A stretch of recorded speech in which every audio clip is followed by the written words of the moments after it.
na Terra um lugar como esse.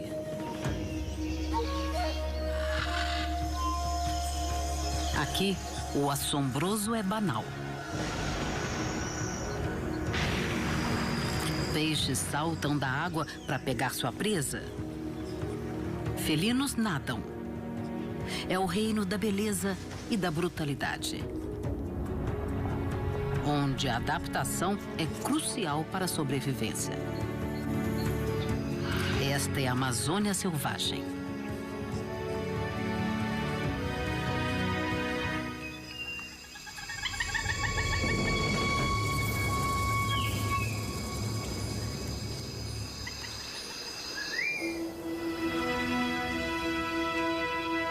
Estamos na Bacia Amazônica, um dos maiores habitats naturais do mundo. Aqui se encontra 1/10 de todas as espécies vegetais e animais do mundo. A maior floresta tropical do mundo é irrigada pelo mais potente dos rios, o Amazonas. São 6.000 quilômetros de comprimento. Essa região misteriosa finalmente revela alguns de seus segredos. Nos últimos 10 anos, uma nova espécie é descoberta em média a cada 3 dias. Mas a Amazônia está mudando depressa, ameaçando os animais e as plantas que se desenvolveram aqui durante milhões de anos. Precisamos conhecer melhor esse local notável antes que seja tarde demais.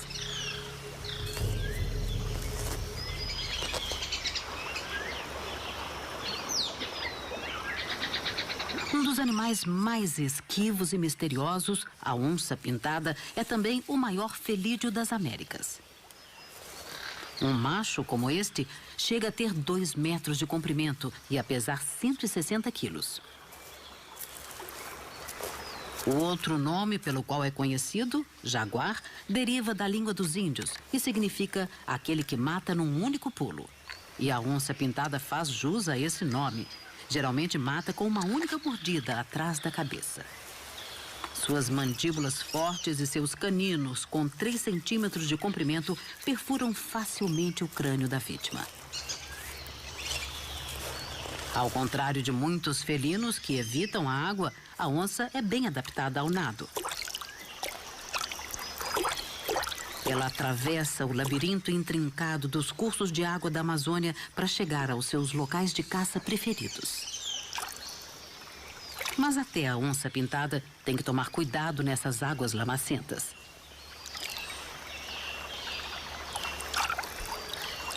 Aqui existem cobras gigantescas, como as jiboias. Elas estão à espreita e matam onças.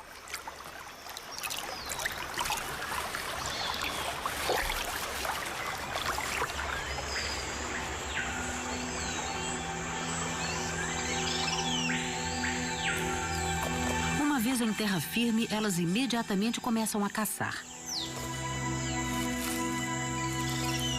A onça-pintada tem uma visão penetrante e uma audição aguçada. Mas seus movimentos furtivos também são outra arma importante. É uma inimiga temível para os animais que compartilham seu habitat.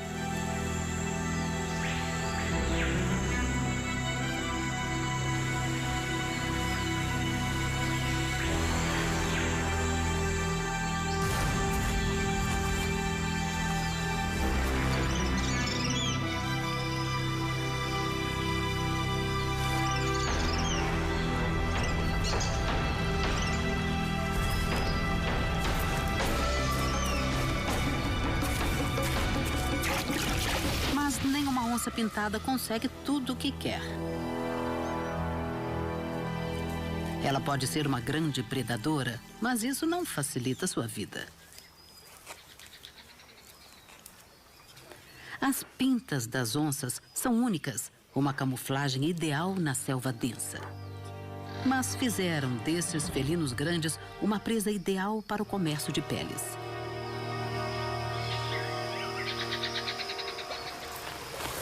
Na década de 1960, mais de 15.000 onças eram mortas a cada ano por causa de sua pele.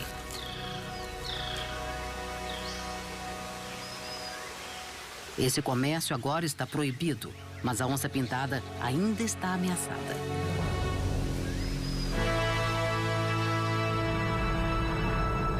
Essas florestas são o seu último refúgio.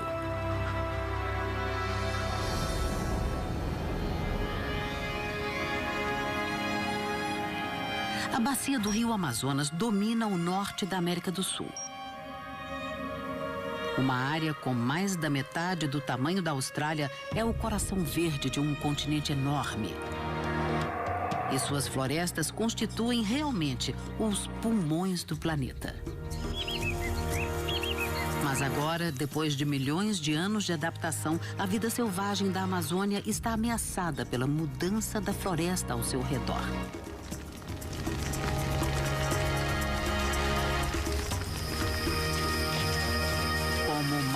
Predador terrestre aqui, a onça-pintada precisa de 300 quilômetros quadrados de floresta para se desenvolver. Os cientistas fazem o possível para obter uma estimativa melhor da população das onças-pintadas, para saber como elas estão vivendo.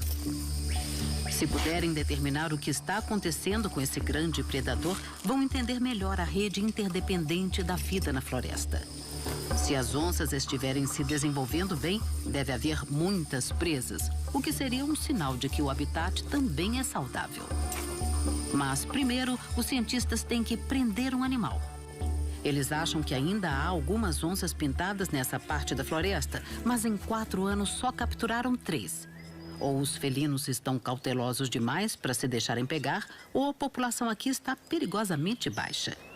Eles preparam as armadilhas e agora tem que esperar. As estações mudam até numa floresta tropical. Em dezembro, formam-se as nuvens pesadas, anunciando o início das chuvas fortes. É a última chance para um grupo de aves de atrair a atenção de uma fêmea antes das chuvas. O colorido irapuru laranja age como um semáforo, sinalizando para qualquer fêmea de passagem que ela deve parar e examiná-lo.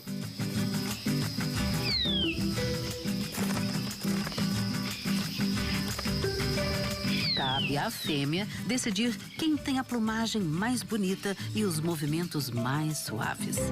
Só os machos melhores e mais coloridos terão uma chance de acasalar. Para esse jovem, o irapuru de garganta branca, a cor é menos importante do que a dança. E ele tem o cuidado de manter sua arena em perfeita ordem. Ele perde pontos se houver alguma folha caída.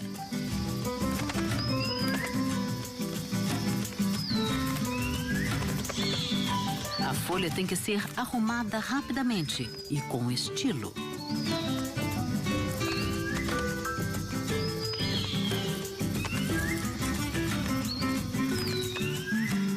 Apesar de tudo, ele não consegue impressionar a fêmea. E pode não ter outra chance nessa estação. Não há tempo a perder.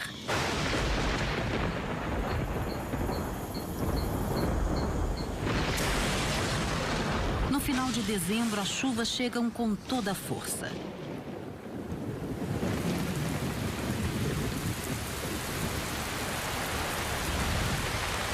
Algumas áreas vão receber 3 metros de chuva em alguns meses.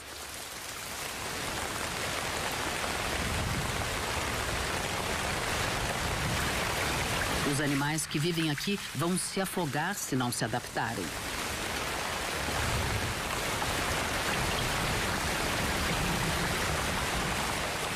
O degelo dos Andes e a chuva da mata tropical lançam mais de 200 bilhões de toneladas métricas nos vales. Nem o rio Amazonas, o maior reservatório de água doce do planeta, pode conter tanta água.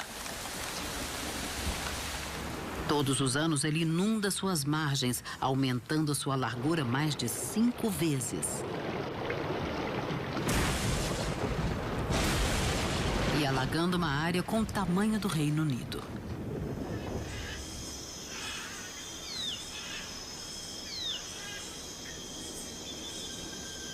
O dia nasce num mundo transformado.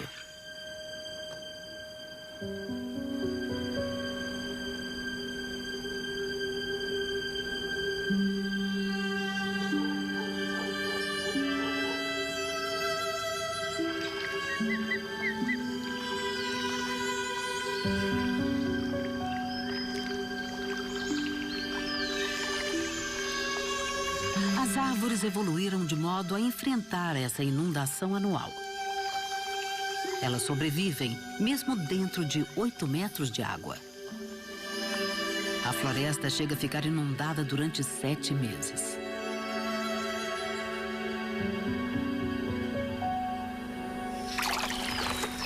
É um transtorno para os animais que vivem no solo da floresta e que têm que ir embora.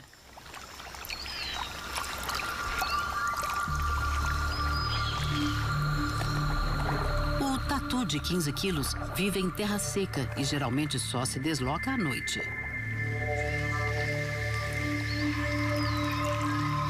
Forçada a sair de sua cova inundada, essa fêmea nada desesperadamente para se salvar.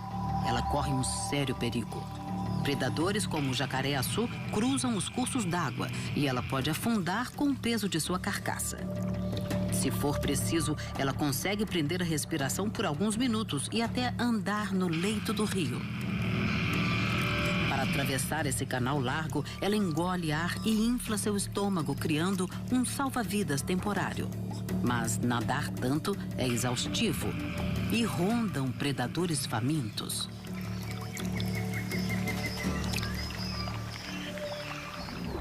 As inundações tiraram esta fêmea de sua cova, levando-a para o rio, onde ela tem que nadar para salvar a sua vida.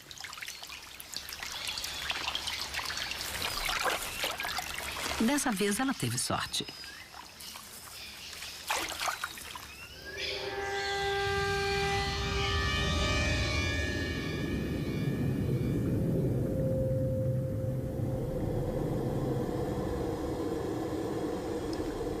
Abaixo da superfície, a floresta alagada forma uma paisagem surreal. Alguma coisa nada entre os galhos onde as aves antes voavam. É um peixe-boi procurando alimento e abrigo.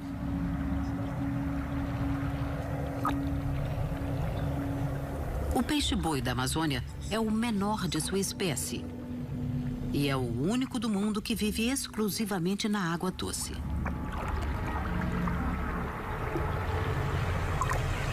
Um metabolismo incrivelmente lento permite que ele fique 20 minutos embaixo d'água até precisar voltar à tona para respirar.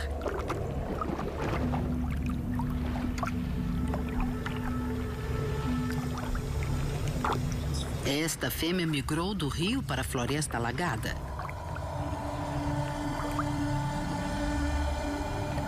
Gramíneas flutuantes e aguapés vicejam nessa época e ela devora a vegetação nova. Ela chega a comer até 15% de seu peso por dia. Muita vegetação ajuda a fêmea de peixe-boi a produzir bastante leite para o filhote.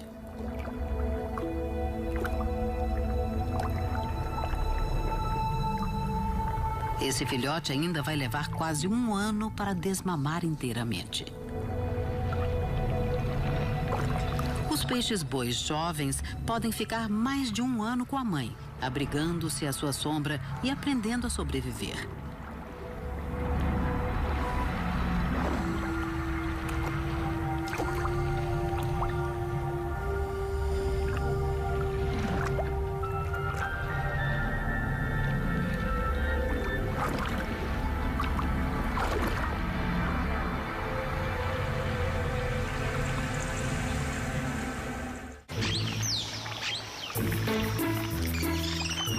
Nesse ambiente luxuriante, a competição por alimento pode ser feroz.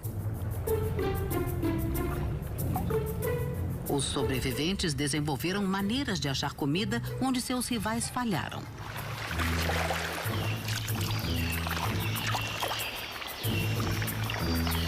Um peixe encontrou uma solução incrível. É o aruanã prateado. que os habitantes locais chamam de macaco d'água.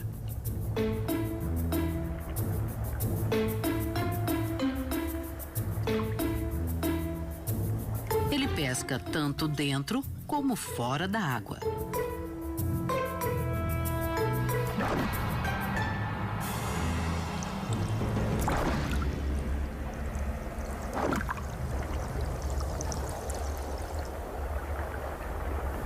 Ele fica junto das árvores na água rasa, perto da superfície, espreitando e vigiando a movimentação.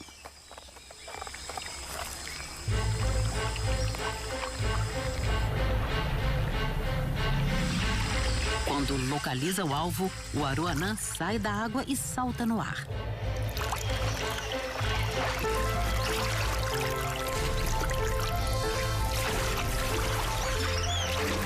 Ele chega a pular mais de 2 metros acima da superfície.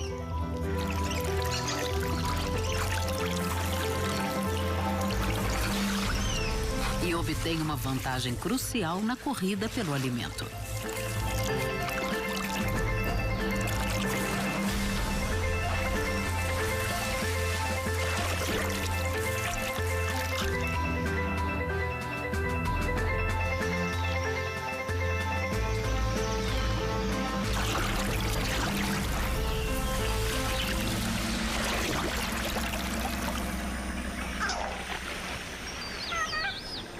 Essas águas fervilham de peixes, atraindo muitos predadores.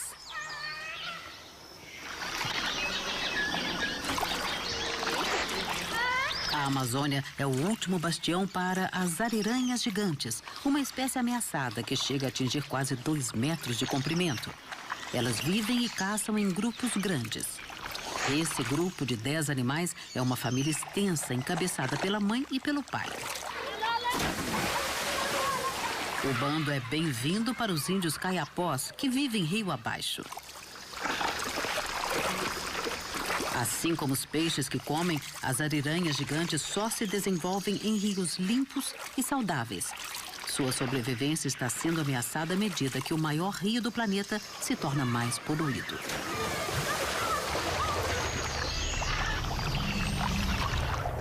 Os seres humanos e as ariranhas partilham esse trecho do rio com um peixe pequeno de má reputação, a piranha vermelha.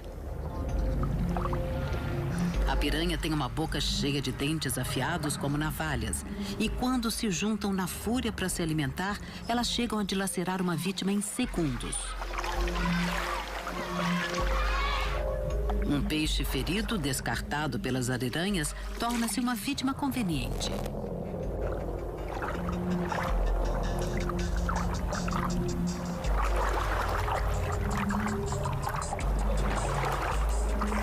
O som e a movimentação atraem a atenção delas, mas a verdadeira isca é o sangue. Os caiapós sabem que é seguro para eles nadar aqui. Apesar do que se diz, as piranhas não se interessam muito por seres humanos.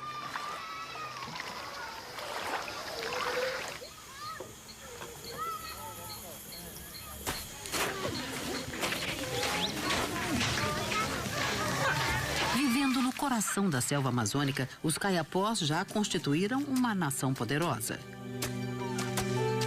Hoje, esses índios são alguns dos poucos milhares que restaram, vivendo em assentamentos ao longo do rio. Eles se consideram parte da floresta, como os animais com quem convivem. Eles dependem da generosidade do rio e da floresta, mas têm o cuidado de pegar só aquilo de que precisam.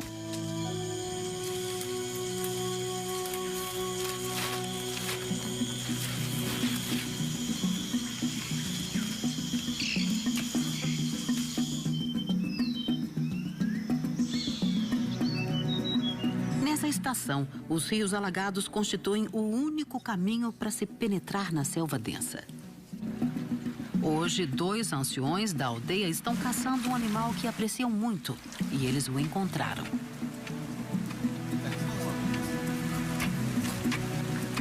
É o tatu de 15 quilos. Eles acreditam que as plantas e os animais da floresta têm uma energia universal em comum que deve ser mantida em equilíbrio. Por isso, respeitam todos os habitantes da floresta e são gratos por suas dádivas.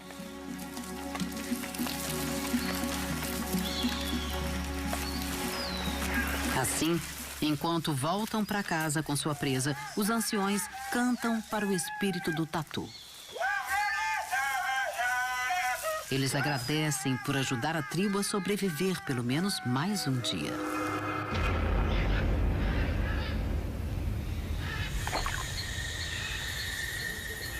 A beleza e a fartura da Amazônia muitas vezes mascaram perigos ocultos e também segredos tenebrosos.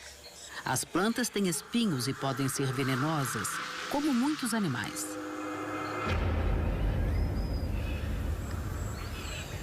Essas florestas não são o Jardim do Éden, mas um campo de batalha pela sobrevivência.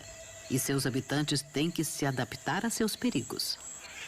Os desenhos coloridos dos sapos venenosos só significam uma coisa: não se aproximem. Substâncias químicas tornam sua pele amarga e de gosto desagradável. Isso pode explicar por que a fêmea se arrisca a pôr apenas alguns ovos numa folha muito exposta. Com o tempo, os ovos se tornam girinos e começam a se mexer. Isso faz com que os filhotes fiquem ainda mais vulneráveis. A movimentação alerta os predadores. Por isso, seu pai monta guarda durante as primeiras semanas de vida dos sapinhos. Os predadores aprenderam que a cor e os desenhos do sapo significam uma refeição desagradável. Os girinos também podem ter um gosto ruim, mas não por enquanto. A sobrevivência dos filhotes depende agora da proteção do pai e de uma última tarefa que vai ajudar a garantir o futuro da prole. Ele vai conduzi-los numa jornada arriscada e perigosa até um lugar mais alto e seguro. Primeiro, os filhotes têm que subir no seu dorso. Uma película fina de muco os manterá no lugar enquanto fazem essa viagem.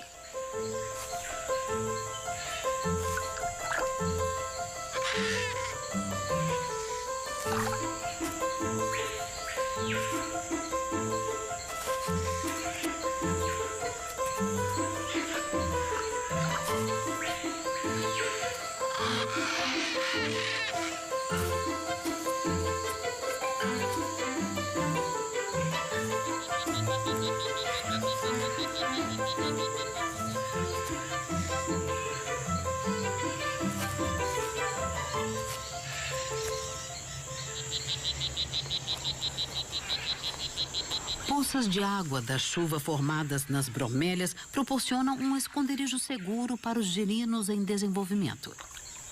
Este será o último presente do pai para seus filhotes. Só agora ele finalmente os deixará.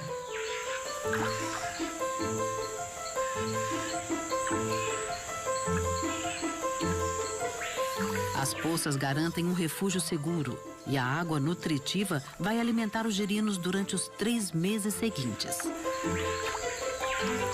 Os sapinhos então vão adquirir sua própria defesa tóxica e o ciclo vai recomeçar.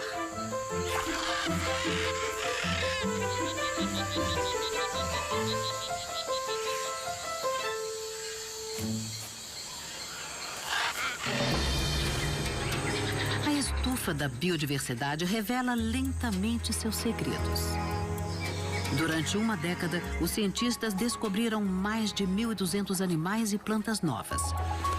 E essas espécies estão aprendendo agora como depender umas das outras para sobreviver. É uma rede frágil de relacionamentos interligados.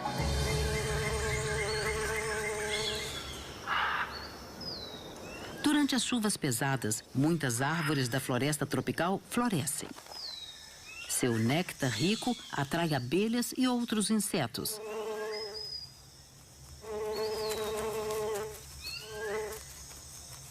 E atrai também a atenção de um grupo extraordinário de passarinhos.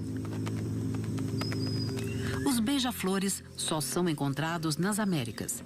Seus bicos e suas línguas são adaptados especialmente para penetrar nas flores e extrair o néctar doce.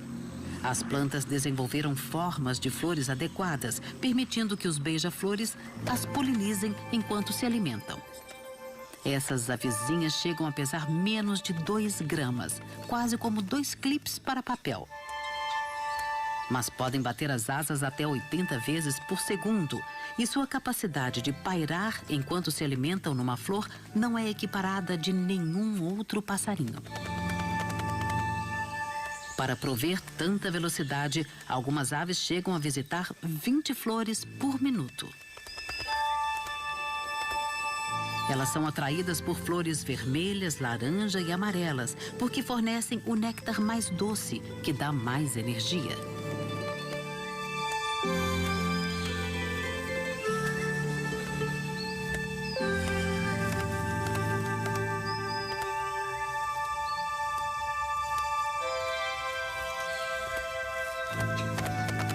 É durante a estação das chuvas que muitas espécies reproduzem e criam seus filhotes. A fêmea do beija-flor rabo branco de bigodes constrói um ninho frágil com fibras de plantas, teia de aranha e saliva. Para alimentar seus filhotes famintos, ela voa constantemente entre o ninho e as flores, voltando com uma mistura nutritiva de insetos e néctar. Ela fará a mesma coisa para um segundo filhote assim que ele nascer. Essa alimentação intensa chega a durar 28 dias, até que os filhotes tenham força suficiente para deixar o ninho.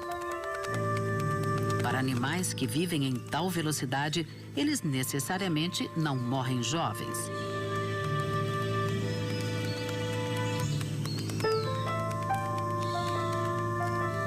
Essa mãe ainda pode procriar por mais 4 anos.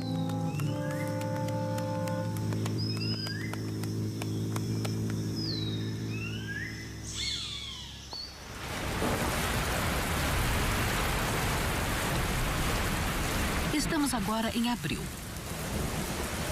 Depois de quase 5 meses, as chuvas pesadas diminuíram. Os dias ensolarados são mais frequentes agora. O palco está montado para um evento extraordinário, uma das parcerias mais raras na Amazônia.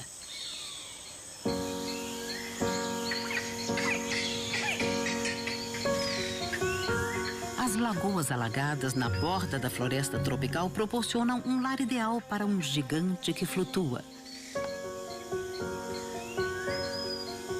A Vitória Régia é realmente um colosso. É a segunda maior planta de folha única do mundo. Ela cresce depressa, até 25 centímetros por dia e chega a aguentar 60 quilos. Esse jacaré de 2 metros utiliza-se dela para tomar sol. E as folhas formam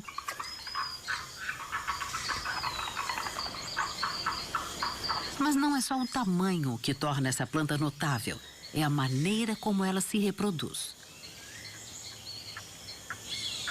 O indício é a cor diferente das flores. Quando a noite cai, a temperatura interna da flor branca sobe, até 10 graus mais quente que o ar. Isso faz a flor abrir. A flor branca é fêmea e não produz pólen, mas emite um odor doce e forte parecido com o do abacaxi. Esse aroma atrai um besourinho com apenas 2 centímetros de comprimento. Ele é um dos polinizadores da Vitória Régia. Ele entra no miolo da flor fêmea, levando o pólen que colheu em flores masculinas.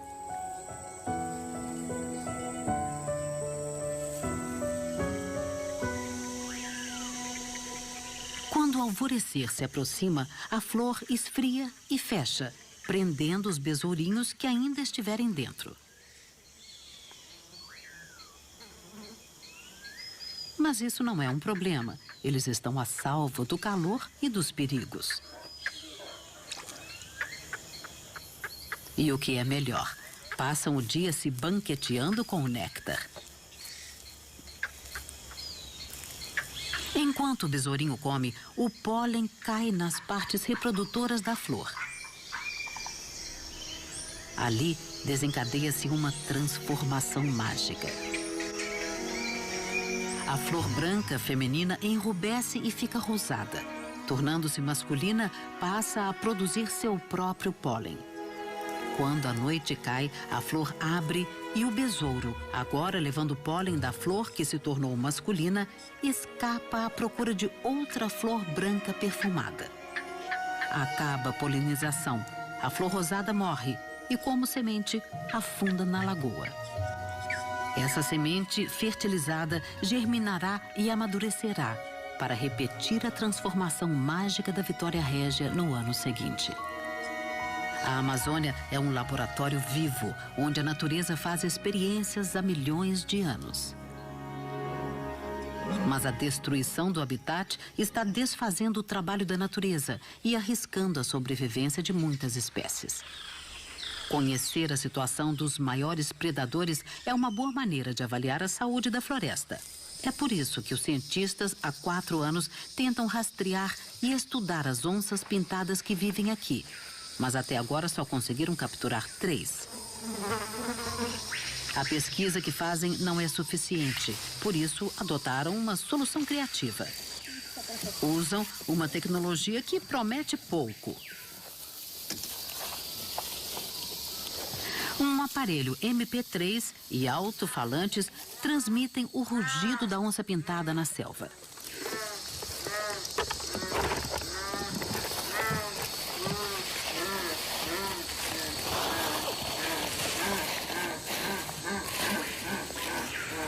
Os cientistas esperam que um felino curioso venha investigar.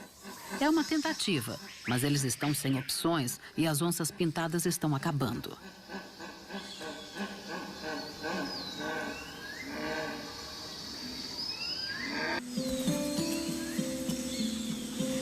Muitos animais se desenvolvem bem aqui. E mais de 1.500 espécies de aves. Mas os que têm mais êxito são os insetos. Um único quilômetro quadrado pode conter 30.000 espécies. Mas nenhum é mais prolífero do que as formigas. Elas mudaram muito pouco desde o tempo dos dinossauros e hoje constituem mais de 30% do peso total dos animais da Amazônia. Elas exploram todas as partes da selva. Estão sob o solo da floresta, no alto das árvores e em todos os lugares entre um e outro. As formigas consomem mais vegetação na Amazônia do que qualquer outro animal. E a embaúba é muito vulnerável ao seu ataque. Ao contrário de muitas árvores na Amazônia, suas folhas não são venenosas, mas ela também não é indefesa. A embaúba desenvolveu uma estratégia de sobrevivência que acolhe uma formiga, embora o relacionamento não pareça começar bem. A formiga da embaúba faz um buraco na área macia do galho da árvore. Imediatamente começa a fazer câmaras ocas dentro dele. É um lugar perfeito para criar um exército inteiro de formigas. As operárias cuidam da rainha enquanto ela põe seus ovos preciosos. Os ovos são colocados juntos e vão constituir a próxima geração.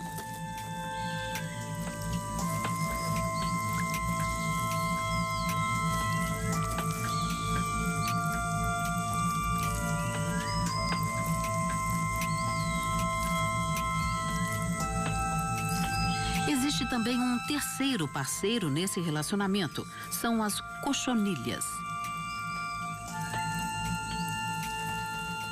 Elas se alimentam com os açúcares encontrados na parte interna da casca das árvores. Quando as formigas manipulam as cochonilhas, um pouco desse açúcar escorre de seus corpos e é comido pelas formigas. Mas por que será que a árvore tolera essas invasoras?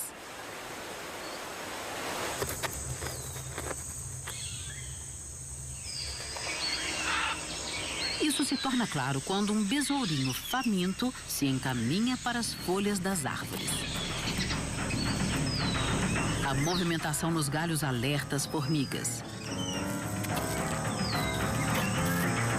As operárias se mobilizam, reagindo imediatamente. Elas localizam seu alvo e atacam.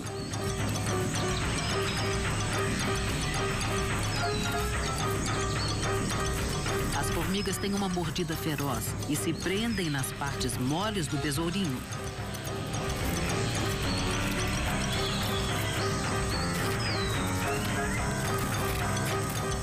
Ele logo fica coberto de formigas. Ele luta pela vida contra um exército que está defendendo sua casa. A única saída para o besourinho é uma retirada rápida. As formigas podem desfrutar da hospitalidade da árvore desde que tirem apenas aquilo de que precisam. E a árvore tem sua própria defesa. É uma parceria perfeita para a sobrevivência.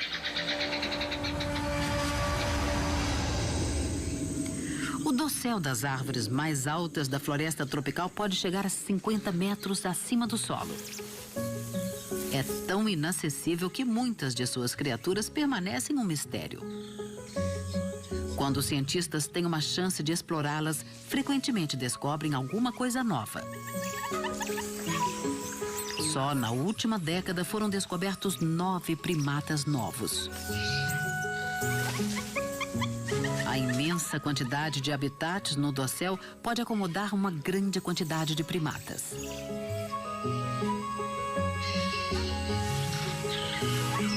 Saguis minúsculos do tamanho de um coco convivem com macacos gritadores de 8 quilos. Um dos que tem a aparência mais estranha é o uacari vermelho, que tem a cor de um sapo venenoso. Os habitantes locais o chamam de macaco inglês, porque o rosto vermelho parece o de um estrangeiro pálido que tomou muito sol. Na verdade, o rosto vermelho tem uma finalidade importante. Quanto mais forte for a cor, mais saudável é o animal. É um sinal essencial na escolha de um parceiro. Quando as árvores frutificam, os uacaris passam a maior parte do tempo se alimentando na parte superior do dossel.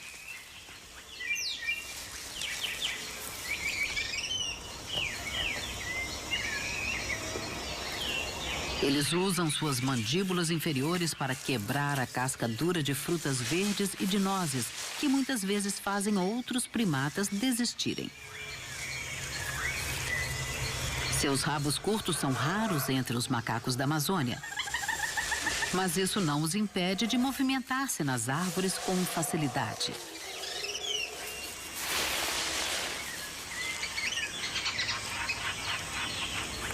Os membros de uma família se catam para fortalecer os laços e estabelecer a hierarquia social.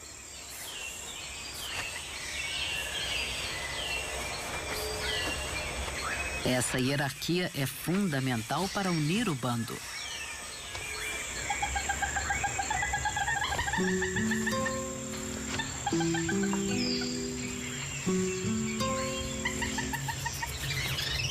Os machos jovens estabelecem seus relacionamentos por meio de brincadeiras e de imitações de lutas. Às vezes é difícil distinguir umas das outras.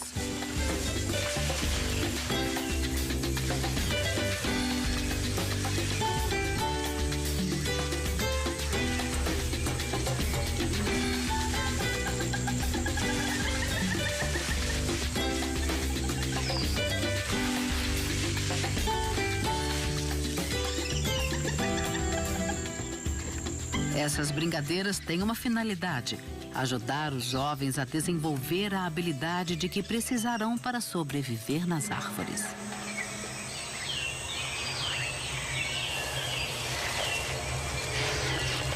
A estação da seca está se aproximando e o bando precisa aproveitar o restante da inundação.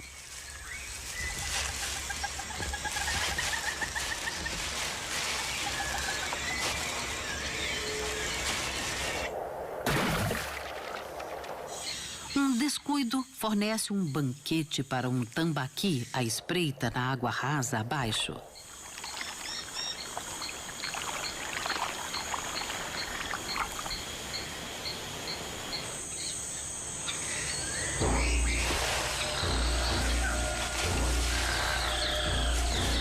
Mas o mundo verde e luxuriante das árvores também oferece perigos.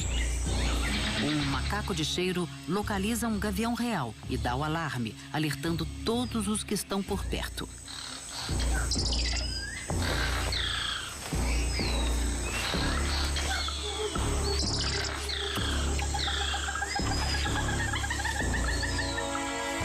O gavião real gigante está bem adaptado à vida no dossel espesso. É muito bem capaz de arrebatar um macaco no galho. Um macho decidido com um filhote para alimentar é uma ameaça especial e ele voa grandes distâncias para encontrar comida. Seu ninho fica a mais de 3 quilômetros de distância no alto de uma árvore gigantesca.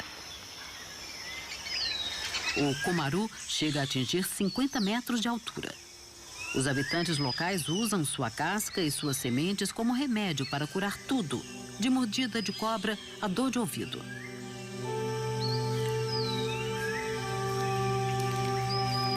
Uma fêmea do gavião real e o seu filhote ocupam um ninho na segurança de sua copa. Ela é realmente imensa. É a maior ave de rapina das Américas, com uma envergadura de asa que chega a 2 metros. Suas garras são tão grandes quanto as dos ursos pardos e podem prender uma presa com a metade de seu peso.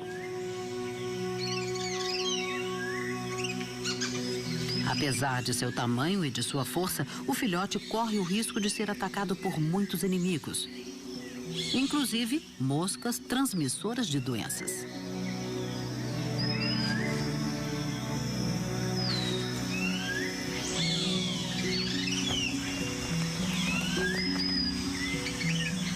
Assim como nas tribos nativas, parece que a mãe entende um pouco dos benefícios das plantas para a saúde.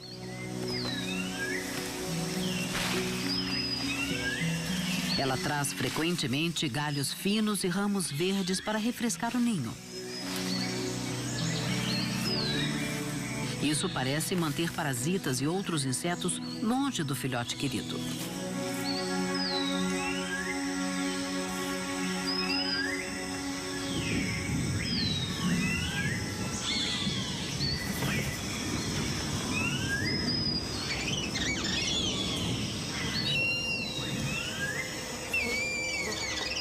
Mas há outras ameaças para as quais ela não tem defesa.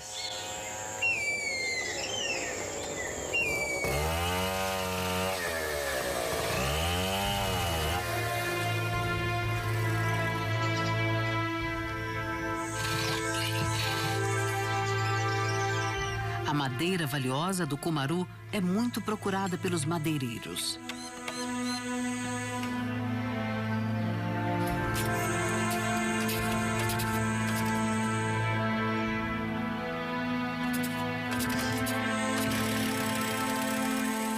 O homem pode não ser o rei dessa selva, mas pode reinar com uma serra de cadeia na mão.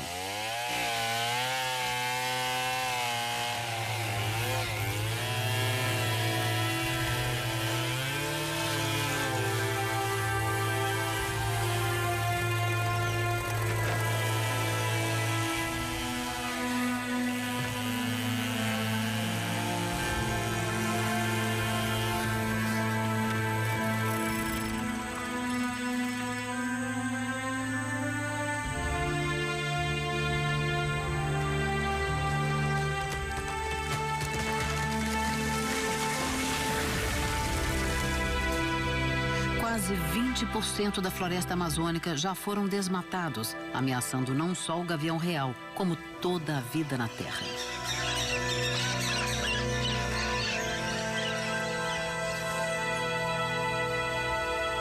A floresta é um grande depósito de carbono.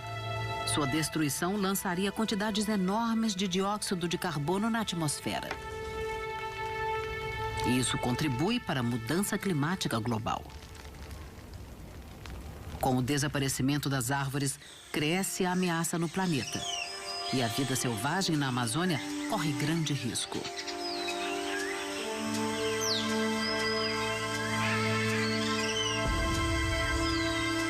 A perda de florestas representa um perigo especial para o gavião real. Esta mãe tenta fazer o seu ninho pela terceira vez. É a terceira árvore que escolhe. As 2 árvores anteriores foram cortadas.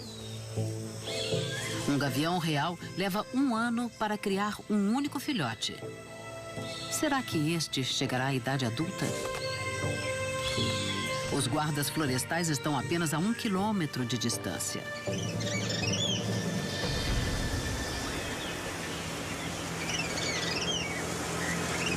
A estação muda e agora começa a seca.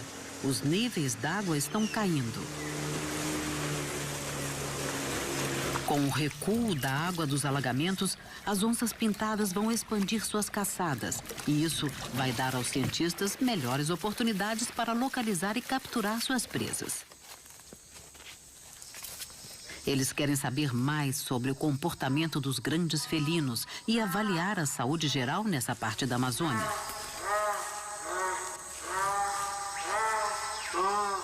Os alto-falantes já estão transmitindo bramidos de onças pintadas.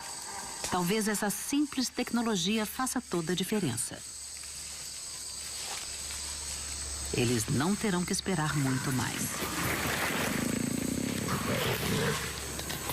Agora, capturaram uma onça pintada no vigor de sua juventude. Ela logo estará pronta para procriar. E se o resultado for bom, constituirá um verdadeiro teste da saúde do ambiente. Eles precisam sedá-la rapidamente e com toda a segurança.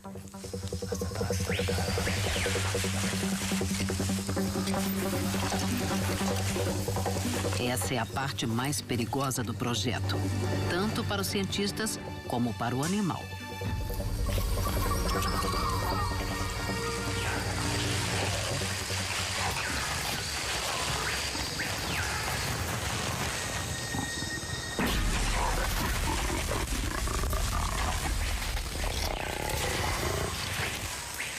Os anestésicos logo fazem efeito. Agora eles podem colher todas as informações de que precisam.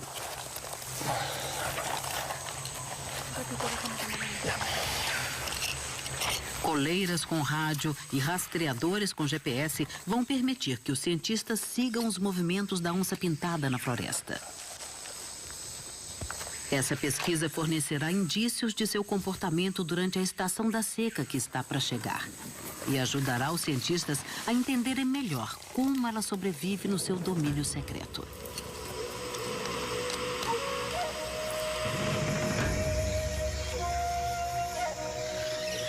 A compreensão que eles adquirirem vai ajudar a garantir o futuro da própria floresta.